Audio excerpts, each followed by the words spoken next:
If you were to ask both Thor and Hulk who the strongest MCU character is, they'd probably both reply by saying themselves. And they kind of have a point. They're both super strong, they have insane levels of endurance, and they don't shy away from a fight. So how is it that a character who just one movie prior could do this, ended up like this? And how is it that a devastating dude like this ended up like this? It would be easy and lazy to say, oh, well, Thanos is just a more powerful being. But that really is lazy. Some people have even suggested that he was able to do it because he had the power of the Power Stone literally on his hand, which is a nice idea, but ultimately wrong. Thanos never activates the gem during the fight, so that's not why he won. How Thanos won is a bit more complex, and a lot more interesting.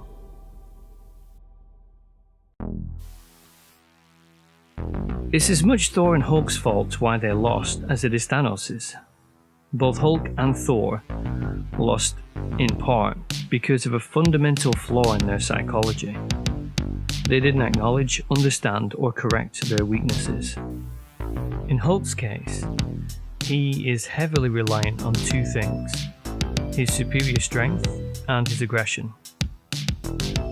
Unlike the comic and Ang Lee versions, the MCU Hulk has never shown an increase in strength with an increase in anger.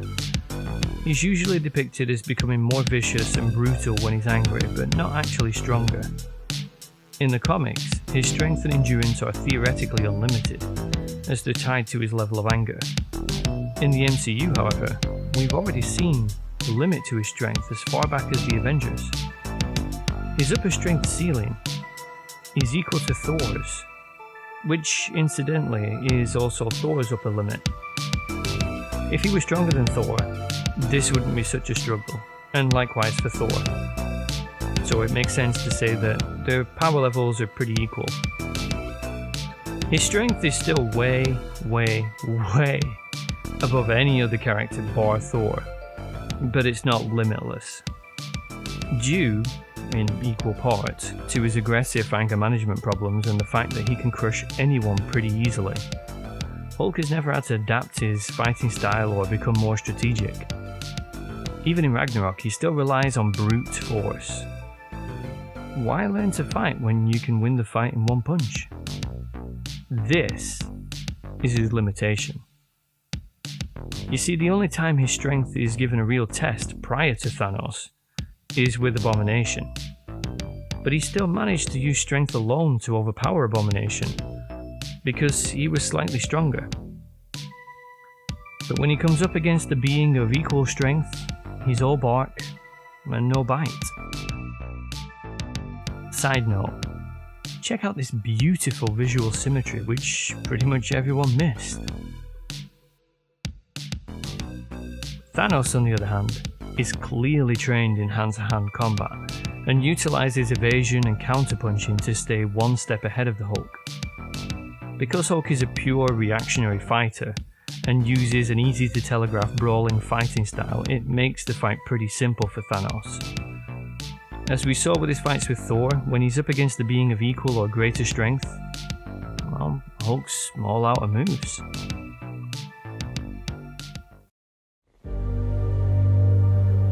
Thor is similar in some ways. He too is reliant on his superior strength, and his almost crippling reliance on Mjolnir for 1500 years meant that he never had to develop actual combat skills either. He spent so long using Mjolnir to overpower and surprise his enemies that he never learned how to properly fight, and uses the same predictable brawling fight style as Hulk. which is perfectly fine when you're fighting Shitori hordes, robots, and undead warriors, and because they throw themselves into your fists and do the work for you. But against a fighter with guile, finesse, and training, this approach fails miserably. Despite being powered up into Thunder God mode in Ragnarok, Thor still loses to Thanos at the start of Infinity War. Thor can take enormous amounts of punishment, having survived brawls with the Hulk, superpowered murder bots, Surtur, hordes of undead monsters, and the full force of a star. Which made me wonder, how much of an insane battering did Thanos give Thor in the fight at the start of Infinity War, to actually have him beaten, bloody, and unable to fight back at all? But he doesn't realise that his loss is because he is less skilled than Thanos. He makes the same mistake again, and assumes that it's all about physical power, rather than try and put himself on a more even footing with Thanos and fight smarter. He reverts to relying on a weapon again, and simply diving into combat without thinking. There's a solid reason why Cap is so respected by the MCU, not just for his leadership, but his combat skills too. As the perennial underdog who's nearly always outmatched by his opponent before and after he gained his actual physical strength, he's had to learn to fight smart, plan ahead, and be highly adaptable to his surroundings and enemies. His fighting skills and tactics are so varied and adaptable that despite having a superpowered suit of armor and gadgets galore, Tony had to rely on using the most advanced AI in the world to analyse his fight pattern in order to defend himself against Cap's assault. Tony shows that he respects Cap's prowess when he tells Spider-Man, "That is not what you thought when I took on Captain America." Trust me, kid. If Cap wanted to lay you out, he would have. It's established in Homecoming that Spidey has super strength, so the fact that Cap beats him, while also trying not to hurt him, shows just how gifted and adaptable he really is. It's this adaptability that Thor and Hulk lack at the start of Infinity War. Thor and Hulk, having always been the more powerful or equally matched, have never developed this same skill set. Why bother when brute force, hammer throws, and lightning have been so successful in the past? Had Hulk or Thor been less reliant on brute strength, they might have stood a chance against Thanos. But because Thanos is equal to them in strength and endurance, it meant that they were doomed before the fight even began because of his superior fighting skills.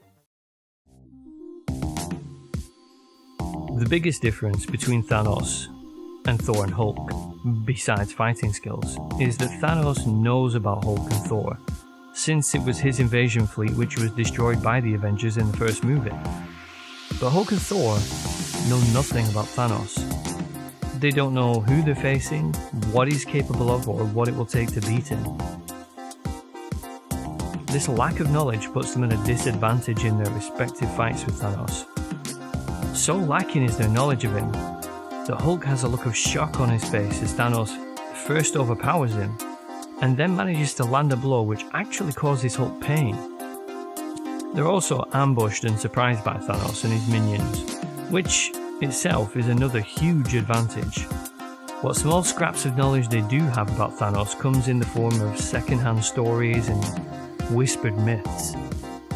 The only first-hand experience on the hero's side at all comes from Gamora and Nebula, two characters which are deathly afraid of Thanos because they know what the other Avengers don't. Raw strength just isn't good enough.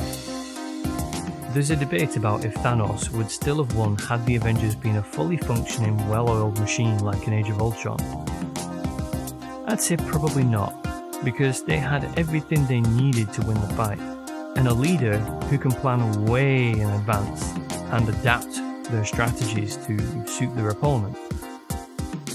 Thor and Hulk give massive amounts of confidence to the other Avengers. I have an army. We have a Hulk. We have a Hulk. You guys are so screwed now!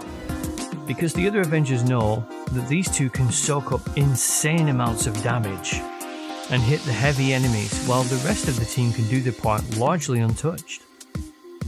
This is what leads me to think that it was no accident or coincidence that Thanos encountered and defeated Hulk and Thor first.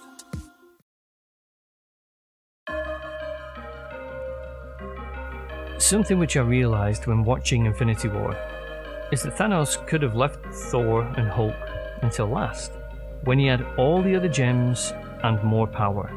I don't think it's unrealistic to say that Thanos actively sought out Thor's ship. As I said at the start, aside from using it to coax Loki into giving up a stone, Thanos doesn't use the Power Stone during his fight with the Hulk. Why? The fight would have been so much easier. Thanos knows what he's up against, and he knows the psychological effect that having Hulk and Thor backing them up has on the other Avengers. Hell, his fleet pretty much lost because of the confidence that it gave the team when Hulk showed up and one-punched a giant ship to death. Thanos also knows that if you take out the two strongest Avengers, not only have you weakened the team physically, you cripple it mentally. It didn't happen upon Thor and Hulk. He targeted them to send a chilling message to the other Avengers. Your biggest and strongest weapons won't help you. I think this is also the reason Thanos dispatched his children to Earth instead of going himself. It was a test to see if, like Thor and Hulk, the other Avengers lacked the skill and combat tactics to beat him, and also to see how they measure up. If they couldn't beat his children, then he could go to Earth and get the Mind Stone pretty easily. But if his children failed, he'd know that the other Avengers have a bit more in their locker than simple brute force. And this would give him some time to collect the other stones and make obtaining the final stone, the Mind Stone, a lot easier. He could have left the Soul Stone till last, since it was in no danger of falling into his opponent's hands, but he opted to collect it before going to Earth and the Reality Stone, so that he could test the Avengers' resolve and strength, and if necessary, use the stones to overpower them, which is exactly what he does. This whole journey has been an incredible ride, and I'm going to be sad to see it end.